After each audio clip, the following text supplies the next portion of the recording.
approval of the minutes from October 22nd. So moved. All in favor, say aye. Aye. So moved.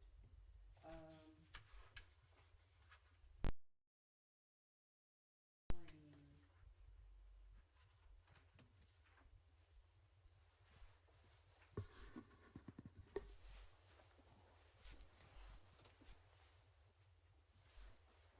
I think it was mainly just the big one was the drilling still, correct? Correct. Which is to be expected. So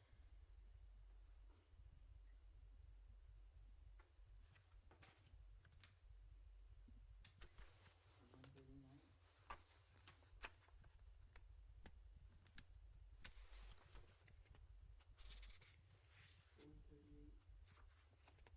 138. Oh, the one.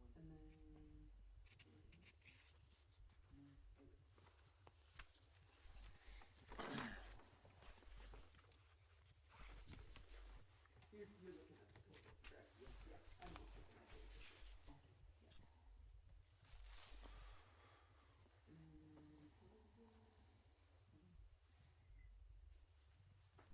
Anything else you have a question on?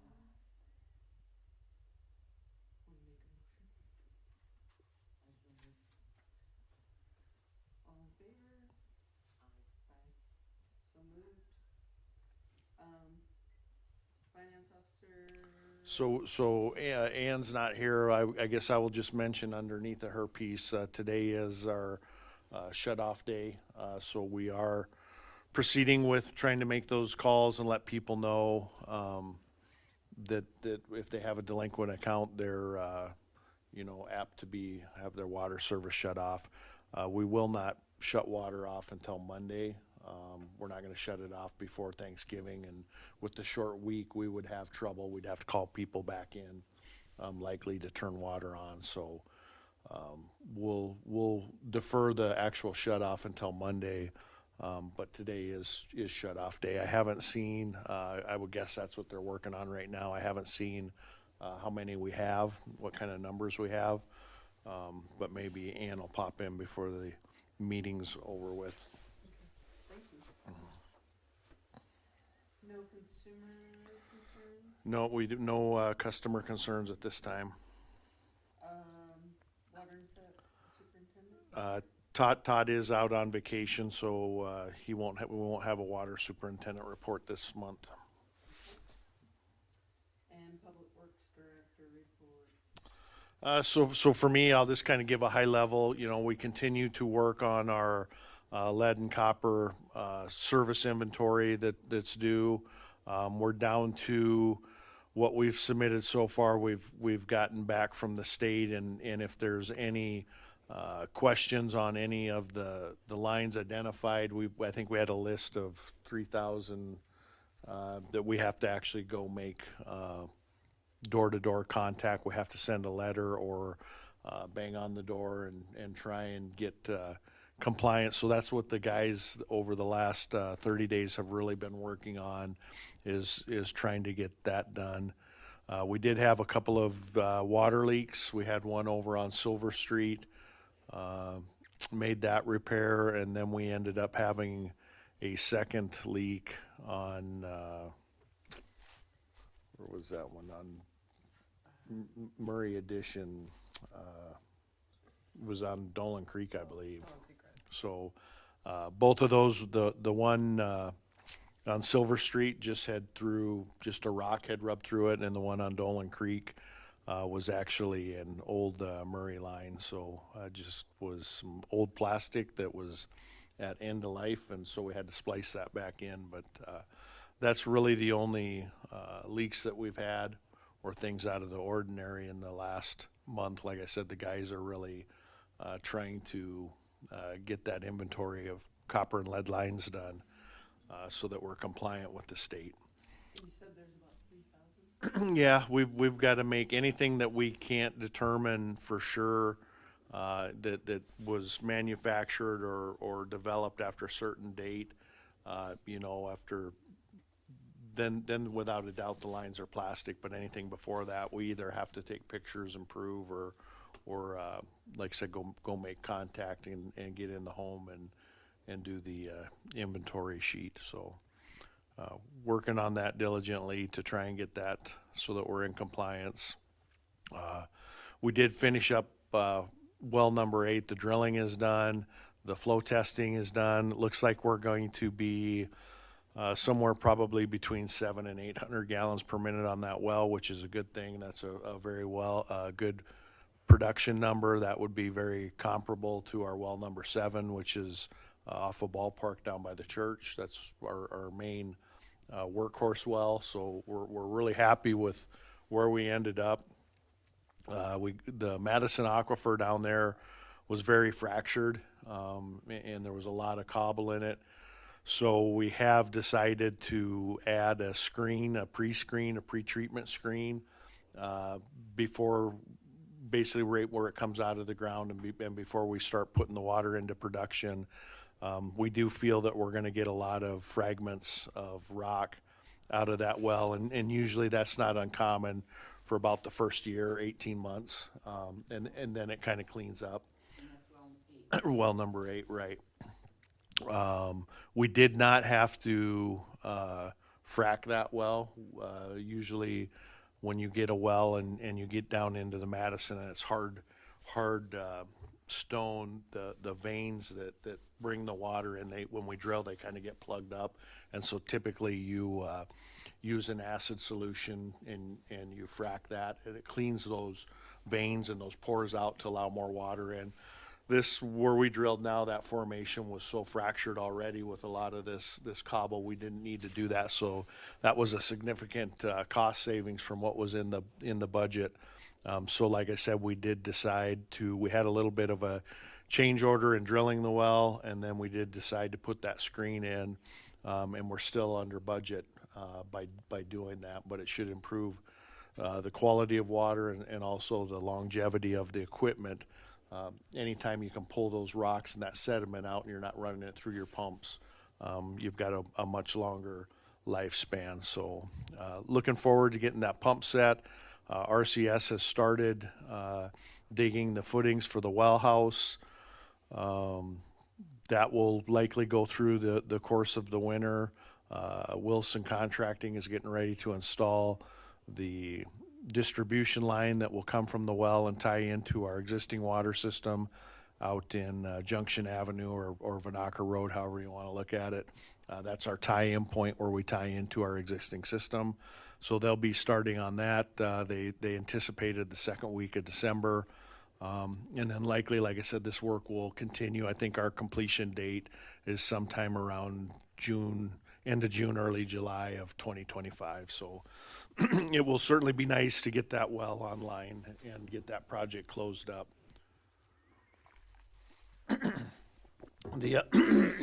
me. The other thing we do have, we're working with the developer on the Hidden Hills and Valley View subdivision, which is the new development that's going to go out on Avalanche Road. We anticipate maybe this week or early next week we'll have the final plan set, the revisions done.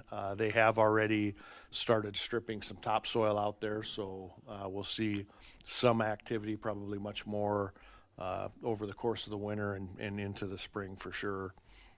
So that will be another good project that we get completed. So that's about all I have for my monthly report. If you got any questions, I'd be happy to answer them. Well 8, how many gallons of water did you say?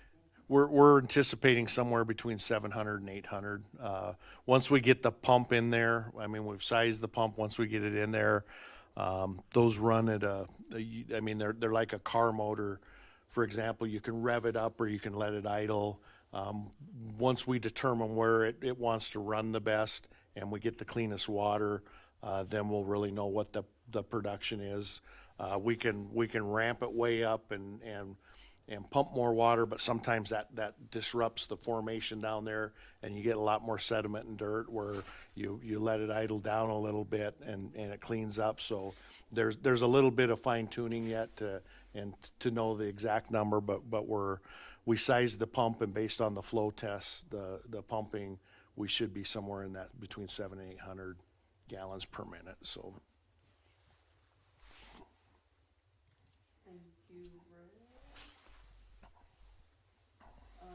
Karen? Don't have any. Old business? No old business. New business? So for new business, the topic of the day and probably the month and the upcoming weeks is the budget. We've been working with the leadership and the council to develop a budget, working off of former Mayor Wilkerson's proposal and we have done some cuts, like all the other departments. We were asked to kind of cut as much as we can. So we've done that. We did have some opportunities that over the past 3 to 5 years, we've really been spending a lot of time and energy and funds on getting all of our meters replaced and converted to smart points, and we're pretty close to being complete with that. Now all we're going to have is likely maintenance when those smart points, the batteries wear out. You have to replace them, but we've got the heavy lift of getting the town converted done, and you know, from say 10 years ago, it used to take us a full week or sometimes 10 days to do a meter reading. And we can do it now in one day because of the installation of those smart points. So definitely when we try to be more effective and efficient, that's one thing, but it does come at a cost. So we were able to reduce that. That was one of our big reductions, was reducing that line item for the wells and supplies and materials. You'll see that in 2024, that was 148,000, and we're down just a little over 100,000 for the proposed 2025 budget. You know, that equates out to a 31% decrease. So that was certainly a big part of our cuts. We are still short one operator in water. So we do have a little bit of a reduction there, about 17% in wages and salaries. And then the other one that we really have is our other expenses. I don't recall exactly what that was, but we did chop $40,000 out of that. One of the ones that did increase, of course, is our utilities. We can't control that, and we do have some pretty hefty utility bills each month when we're running those wells. They cost a lot of money to run those pumps. Repairs and maintenance, we were able to cut down a little bit. Training and travel really stayed the same. We don't have much, not a big line item, $2,500, but we do have to keep our operators certified. Generally, we're able to either go to Spearfish or Rapid City to obtain that training, but the cost in it is the paying the fees you have to pay the DNR to stay licensed. So not much we could do there. But overall, we do feel comfortable with the budget. You know, of course, the water budget is an enterprise fund, and hopefully that's why we all pay a monthly utility bill, and that those monies then are used to be able to do the operations and any kind of emergency repairs. We do want to try and build our reserves up. We're working with the council to try and achieve that. Probably, you know, some of the bigger things that we need to look at and decide is the transfers that we're doing out of the enterprise fund to the general fund. You know, we do pay some administrative fees. We have restructured a little bit in the absence of our finance officer and the shortage in finance. We've taken on over at Public Works. We're generating and doing all the water work orders out of Public Works, and I would anticipate that will just continue. I don't think that we'll ever bring that piece back over to finance. It just makes more sense for us to schedule those work orders because we know what our days are and who's here. when we have the finance office doing it, they're scheduling appointments for us, and we may or may not be available. So it's kind of cutting that third party out, and it seems to be working fairly well and probably a little bit more efficient. So that's always a good thing as well. We do have some debt service still this year, that we've got our rural development payment that was for phase 1 and 2 water project that was completed, probably in like 2011 and 12. We have our Lizelle Street project we're still paying on, and then we will have our Well 8 SRF project. So we do have those. We did have to, in this particular budget, we did reduce some of the money that we were paying out to the SEDC. I know that will be paramount onto the mayor and the council to decide how that allocation is. We did, not only is SEDC funded through the general fund, they also were funded through the Water Enterprise Fund. So trying to figure out what that balance looks like and what that funding level will be.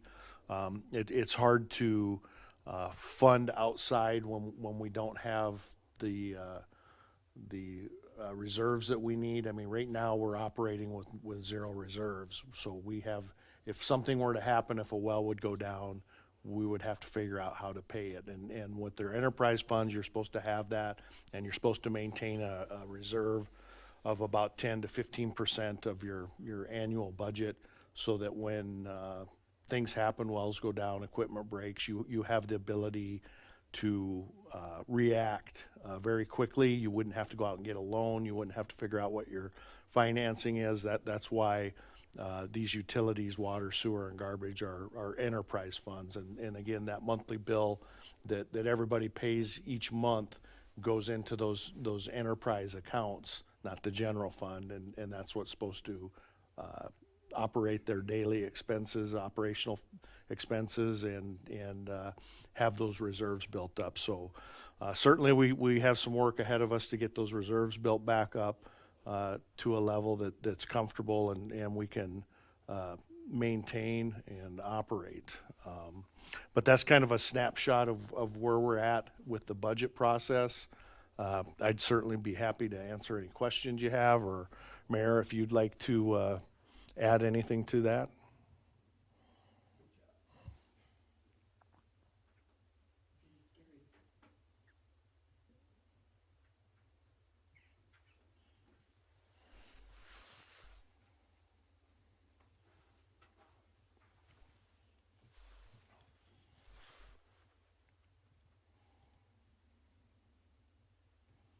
Yeah, I don't have any additional questions.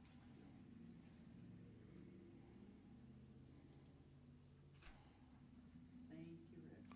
Sure. So the next piece that we have that kind of ties into the budget is we need to start talking about rates, and you as a board need to make a recommendation to the council if you foresee or you're inclined to do any kind of a rate increase.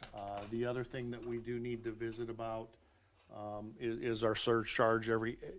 Annually, every year, we're supposed to review our surcharges as we pay those down. As we bring more customers online, of course, the amount that we have to have that 110% of revenue to cover our surcharges, that goes down. So every year you look at that and reallocate. What I've got on the board right now is basically kind of a snapshot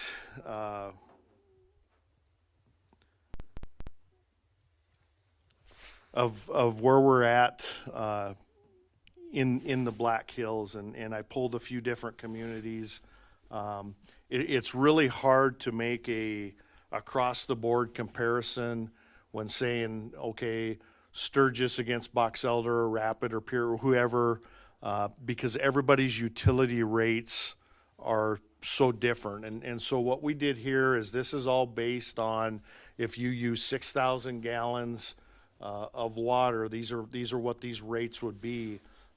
But again, everybody's base rate is different, and then how everybody applies it is a little bit different. So it is very difficult to get a apples to apples comparison, but this is as close as we can get. And again, we just pulled a sampling of communities that we could compare to, and you'll see, for example, Box Elder, their residential water monthly charge for 6,000 gallons is $61.14. For commercial, it's $136.69. Rapid City for residential is $54.05, and commercial is $150.54. Pier is $47.63, commercial $113.13. Spearfish is $38.36 with a commercial of $107.76. Deadwood $43.70 and $75.30 for commercial. Which this one I had to look several times. Their residential rates are actually $105.45 and their commercial is $88.47. Ours right now is at 30, and these are 2004 rates, $33.66 for our residential and $69.48 for our commercial. So you can see, again, that those are fairly below a lot of the other communities. Then most of the time your sewer is also based off of your water consumption and your water line. Again, I won't go out through all of those, but you can see, and especially probably our commercial rates are not in line with other communities. Garbage, again, is a little bit different because everybody has a little bit different size totes. One of the things that's unique about, for example, Belfouche Spearfish, they have a rate that's comparable, I would say, to ours. But in addition to that rate, they actually charge 6.2% sales tax on that bill. So that, in essence, gets their bill up. I haven't done the research I need to do a little bit more digging into that. I would assume that the state statutes give us the ability to charge sales tax on those accounts. But those were, when I was looking through the different communities, those were two communities that actually in their ordinance, they spell out that they charge 6.2% sales tax on their garbage. So certainly is interesting. Some of the things, if we look, we're talking about 2025, we're probably one of the few communities that's a little bit later in our budget process. So we kind of know most of these communities, what they're doing as far as rate increases. Rapid City, they're anticipating a 10% increase for water in 25, 26, 27, and 28. For their sewer, they're actually looking at a 12% increase in 25, 26, 27, and 28. Deadwood is looking at, I believe Deadwood and Belfouche both are looking at 3% on residential and a 5% increase on commercial. Spearfish for 25 to 29, they're going to hold pretty steady on a 3% increase on the residential water, 5% on sewer for 25, and then they're going to increase in 26 to 5.5%, 27 6%. 28 6.5%, and 29 6.5% on their sewer. Garbage, they're looking at for 2025 a 4.25% increase. They're going to hold that into 27, and then 26, 27, 28, 29, they're going to jump up to a 5.25% increase. Commercial water, they're going to hold a 5% increase across the board. And then the commercial sewer, they're going to jump up 7% for 2025, 7.5% for 26, 8% for 27, and 8.5% for 28 and 29. So without a doubt, most communities, at least in the region, I'm probably likely across the state, if you looked at across the state, are raising utility rates. The cost of producing water is higher today than it was a year ago, and the same holds true for treating wastewater, for hauling garbage. We really, I think we're one of the few communities that I can ever remember, probably 3 years ago, 4 years ago, we actually across the board lowered our utility rates, and the reasoning we've been doing that is to try and offset maybe some higher property taxes that we may have over other communities, but it's not sustainable. Again, these enterprise funds need to be ran like a business, and you can't sustain losses and spend your reserves to do daily operations. It will eventually catch up with you, and you'll get into a position where you don't have any reserves to do your day-to-day operations, and then if you do have a failure of some sort, again, you don't have that money readily available to pull the trigger on making those repairs. So something that we certainly need to consider. I guess I would my recommendation, and Todd and I have kind of talked through it. I think that likely a 3% increase on utilities across the board makes logical sense, and in the fact that you look at the cost of living, the cost of goods every year, what inflation is going up, that at least holds you somewhere where you're not losing money. Likely I haven't figured out, but when you talk about a 3%, on your monthly, on your rate of $33, it's not a lot, but it does help keeping up with the cost of living. One of the things that we do want to probably look at a little bit harder is I feel that our commercial rates are probably something that we really need to take a look at, and so we would recommend a higher increase on our commercial rates. Probably look at like a 5% increase on the commercial rates. But certainly up to you guys to make a recommendation to the council, and up for further discussion. Is that something we need to decide today? Yes. Sorry. Today? I was just hoping that, we could do it. And I'll hand, right here is these are our 2024 rates as they sit today. And again, everything is kind of based off of, your water size, because of course, you don't have a way of tracking sewer, so it's based off of your water consumption. I give you this too. This is the slide that was on the board, kind of Thank you. shows where we are in comparison to the other communities.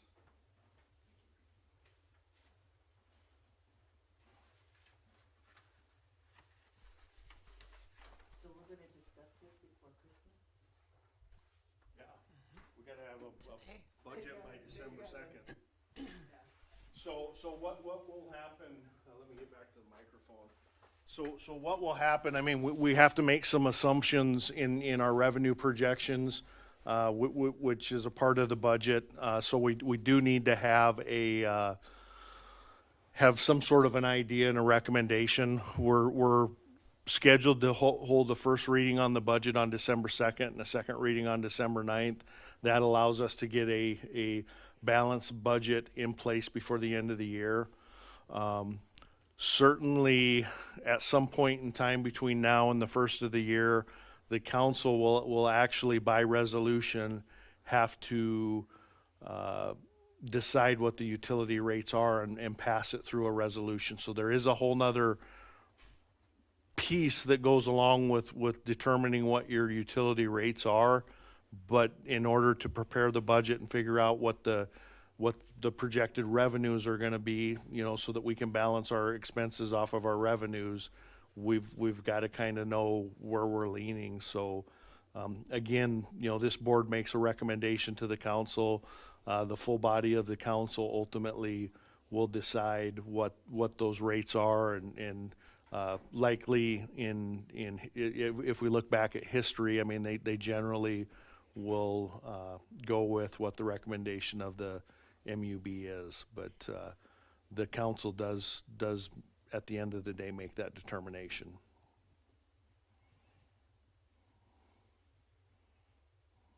Well, I think since you and Todd have kind of looked at this, I mean, I'm okay with 3% and 5% residential and commercial. I don't know how far in advance that's been.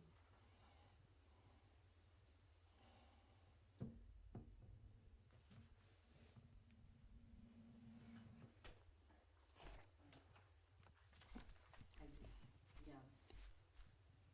I hate the fact that we have to do this. We've got to build up reserves too. And I understand that, I really do.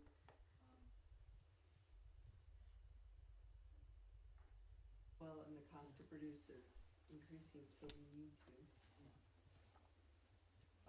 So we have to do it in a motion, correct? Mayor, would you like to address the board? Yeah, thank you, Rick. One item to consider as you look at this is our ordinance actually does spell out a 3% increase annually. That was, I looked, that was actually removed in 2020. They did that's been removed. Well, our discussion then was not correct on that, so I'll definitely retract that statement. And when I had pulled that, some of the information, the MUB regulations have not been updated on the website. But when I did look this morning, I was trying to find that piece again, and it has been replaced with the some of this language on, and I'll show it to you here about at the October-November meeting each year following the adoption of the city budget, the board shall approve any change in rates and fees necessary and fees consistent with the revenue requirements of the adopted budget. The board may set these rates and fees through resolution.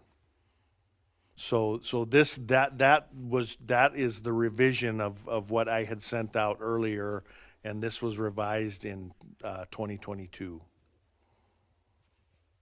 Thank you for the clarification. So this isn't consistent again with, when we went from city manager form of government back to a mayor and aldermanic, and as a part of that Title VII, we had changed that the budget, the adopted budget from the city has to be, we pushed that back till December.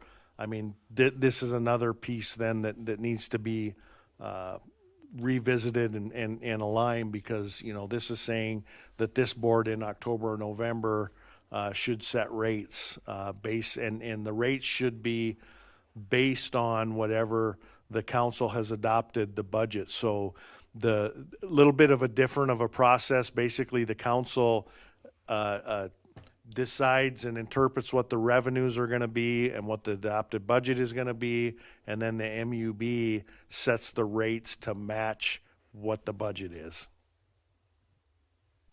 That seems to be a little bit in the rears on how it should potentially go. We should set the rates so that we can generate the budget. As you consider this, I think Rick presented good information on some of the neighboring communities, and I think is that study more regionally from, is that A2ES? So I pulled, when we, again, I looked at all the communities individually, and then again, it's very, very difficult because of everybody is a little bit different in how they operate and how they apply their rates. So the A2S study that we get, the annual utility rate study, which is the 2024 study, of all the participants in there, they go through and compile this information. And again, to try and keep it on a apples to apples basis, they figure everybody's rates and surcharge and all this based on 6,000 gallons. So, some communities their base rate may go to 4,000 gallons. Ours, for example, is 5,000 gallons. I mean, they're all over the board. So they picked a common 6,000 gallons and then backed in all of the rates and the charges to what your bill would be if you used exactly 6,000 gallons of water. And that's what they compared. For example, Belfouche, you pay a base rate, your base monthly, whether water's on, whether it's off, whether you have it, I mean, everybody is just a little bit different. Some communities have third-party garbage, so you can't really look at the garbage, but water and sewer are fairly consistent, just about every community. Every municipality does operate those two services. So, yeah, trying to look at them across the board is a little bit difficult. It did have good information, though, as far as comparing residential and commercial rates. Correct. Residential rates alone, we were definitely closer in line with throughout the region communities, but our commercial rates were different. Some of the money too, one of the things that I did notice, a big difference in is the tap fees. And for example, you know, Deadwood's here, I'm looking at, you know, their tap fees go anywhere from $1,500 to $24,000. You know, they're based on the size of the tap, where ours are $250. I mean, across the board. So sometimes they can end up with lower rates because they're generating their revenue, you know, in other ways, which would be tap fees. So, you know, for example, if you're charging $1,500 for every new residential home, for a tap fee is way different than charging $200 for every. I mean, you're gonna have a lot more in your reserves based on, you know, your tap fee, so you can then keep your base rates maybe a little bit lower because you have those reserves built up. So, just there's a lot of different ways to skin it, and I guess you know what it really comes down to is we got to figure out what's the best for us and in our situation in our community, and I think given the current structure of how we do things, that we need to come up with some sort of a utility rate increase. But then I know that's another product that the council wants to see, and hopefully we would adopt in 2025 is an across the board rate structure, a fee structure on everything from rent and gym space to tap fees to building permits, is creating a list, and Deadwood does a very good job. They have a very good rate sheet that has all those different rates on it, so that somebody can go out and look and you know exactly what a building permit's gonna cost, what a tap's gonna cost, what it's gonna cost to rent this building or this piece of equipment or whatever, and I know that is a goal of the council for us to get to that point in 2025 as well. Is there room for discussion in this process on our availability fees? So there is, and so one of the things on availability fees, I don't know if I printed that out. You know, I do have what our availability fees are. If you see down towards the bottom there, it talks about the availability fees. Charged for all customers when services are disconnected.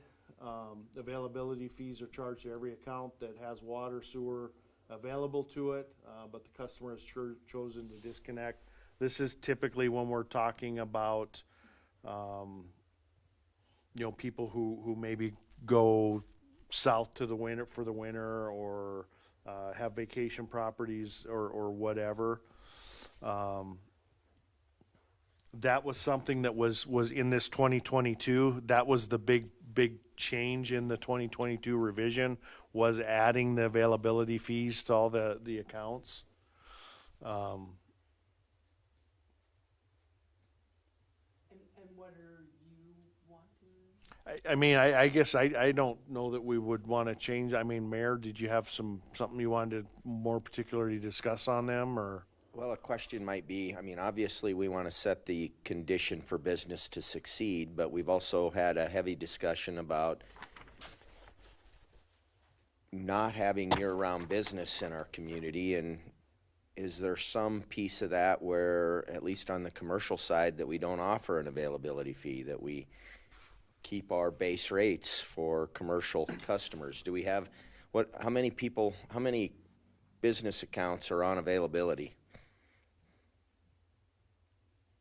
Yeah, and just basically looking at at what we currently have, so for example, normally, let's just use, for sake of simplicity, a 1-inch water line, the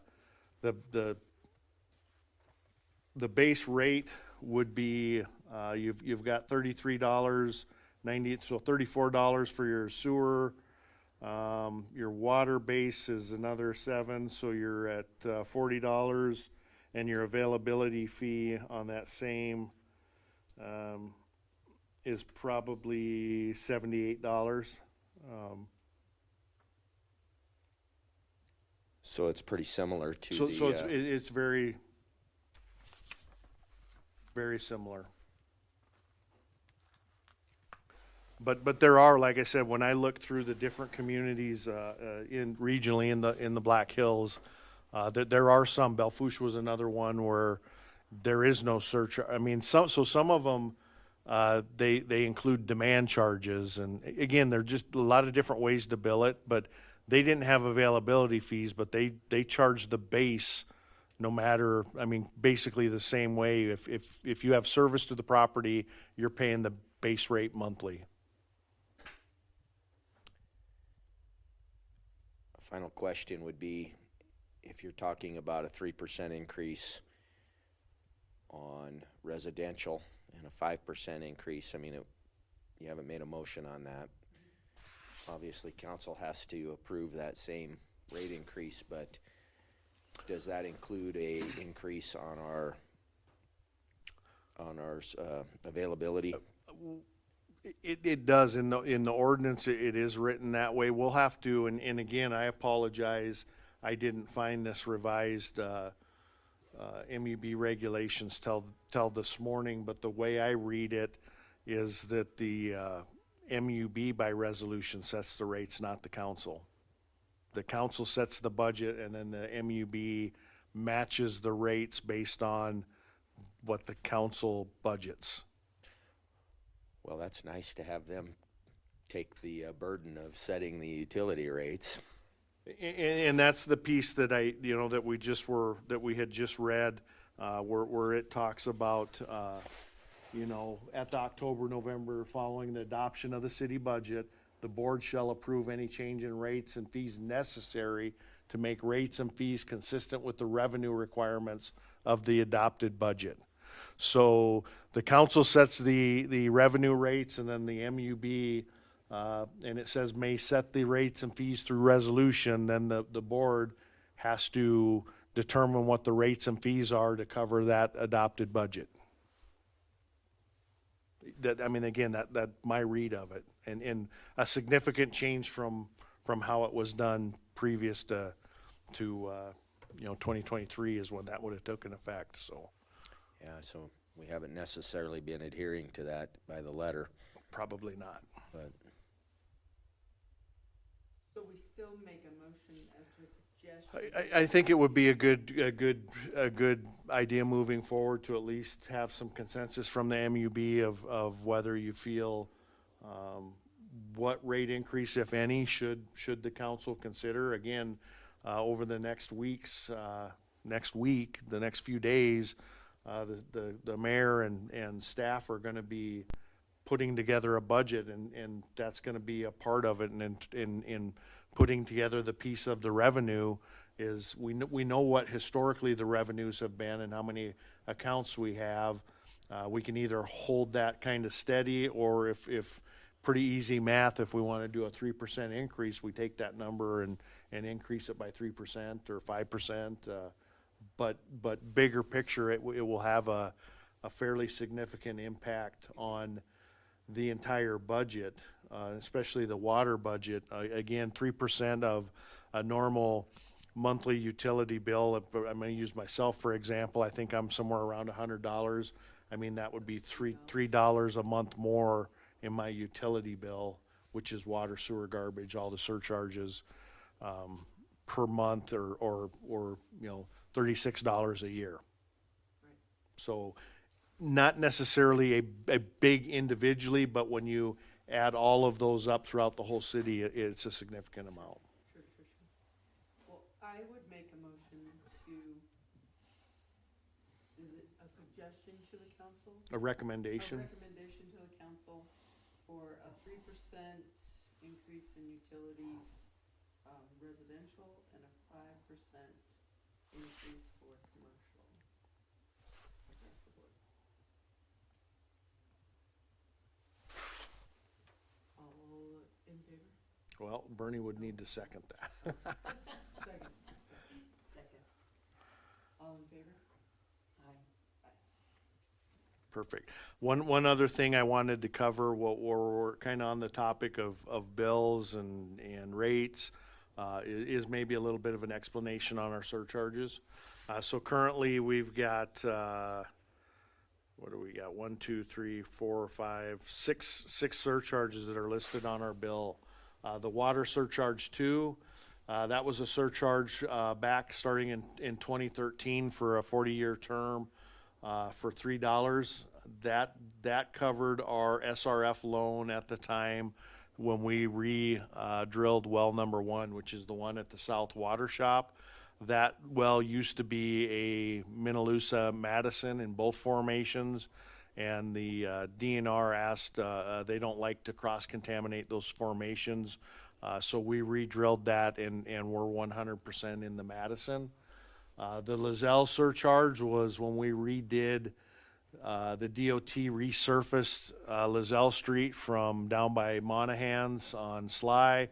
They went all the way up to Senex up by 10th Street and resurfaced that Lizelle. At that same time, we replaced the water main in Lizelle and all the service lines that come off of it. So we have a $3.22 surcharge for that project. Those improvements also took place in 13 and 14. So really in 2013, you had a $6.22 increase because of those 2 surcharges. Murray Addition surcharge, that was a $25 surcharge, and that applied only to the residents of Murray Addition to cover the cost of new sewer lines in Murray Addition. That one was a little different and a little unique in the fact most of the time when you assess a surcharge, it's covered by the entire community, all the account holders. That particular one that was set up where it was only the Murray residents that paid that. Then fast forward in 2017, we started collecting the wastewater treatment facility surcharge, which was $16.85. That covered our ability to pay that SRF loan for our wastewater treatment plant. And then more recently, SRF 23, which is the one that for well number 8 right now, we're collecting that surcharge. That one, if you remember, that $4.55, we collected that surcharge. However, last year for 2024, we actually reduced the base rate by $4.55. So that was a net zero cost. Even though we have that listed on our account, we did lower the base rate by that same amount. So it in essence was a net zero, which again is fairly tough, because if you are netting zero, that means that we're paying for that project out of our reserves. I mean, there's no funding source for it to cover the cost of it. So Say, Rick, when it comes to those surcharges, you know, they are tied to those SRF loans, and we're mandated to have certain amounts in reserve for those payments. We haven't done our revenue reconciliation completely yet, but there could be a potential that we have to make adjustments in those surcharges to make sure that we maintain. you're absolutely correct. And if you recall, last year sometime, I think it was late summer, early fall, the council they had to make a change in the surcharge to cover, because what those SRF loans require is 110%. We have to be collecting 110% of what our debt service is, and we were short. That was actually a finding in our audit, and we had to make that adjustment. And that kind of goes along the lines of what we talked about a little bit earlier. Each year you should really be looking at your surcharges, because again, as you bring more people on, your surcharge is going to change, because all of a sudden that for example, the water one, the $4.55 was based at the time on the number of residents, the number of accounts we had. You know, without a doubt in 2025, or maybe a better example, the ones in 2013, in 2025, we certainly have more accounts than we did in 2013. So that gets spread across the board. So as you're adding more people that are paying that $2.99, you cover your surcharge, your debt service amount much greater. So again, every year you're supposed to look at these surcharges and adjust accordingly, either up or down.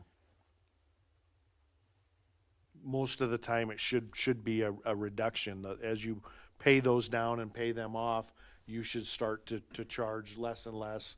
And as your community grows, you have more people paying a portion of those. So that's certainly, I don't know that we're prepared today to have that conversation, but certainly once we figure the budget out, that would be one of the next things, maybe at a January, February meeting, is actually looking at those surcharges and making those adjustments.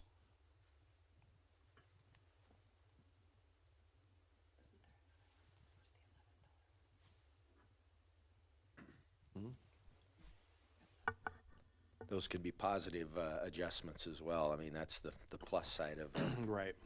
the decision that MEDB needs to make to raise rates. There might be a way that we offset it with the adjustments in the surcharge.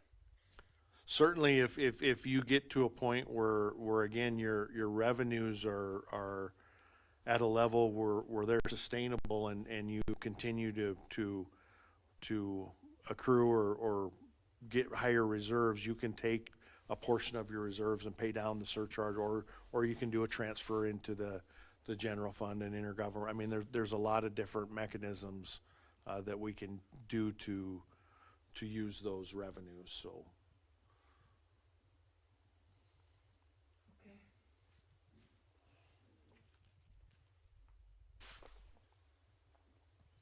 Good stuff.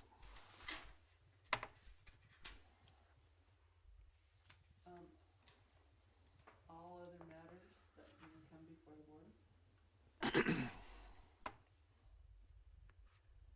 board? We do have a request for executive session. We're going to be discussing some delinquent accounts and account holder information that we can't do on public record.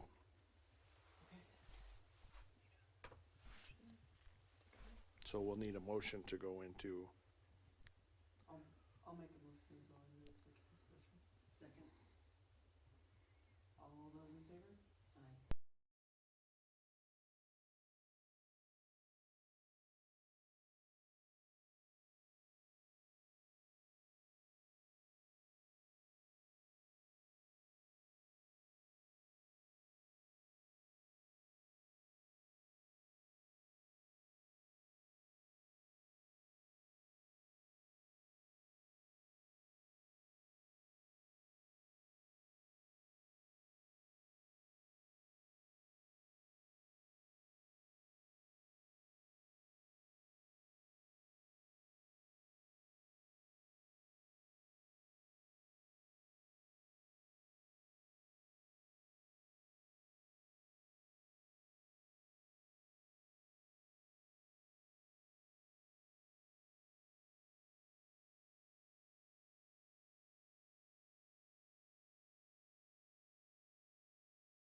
And then, Are you gonna motion to adjourn?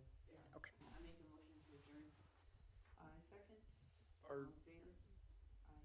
we will need to pick a date for our December meeting as, I'm pretty sure we don't want to meet on Christmas Eve.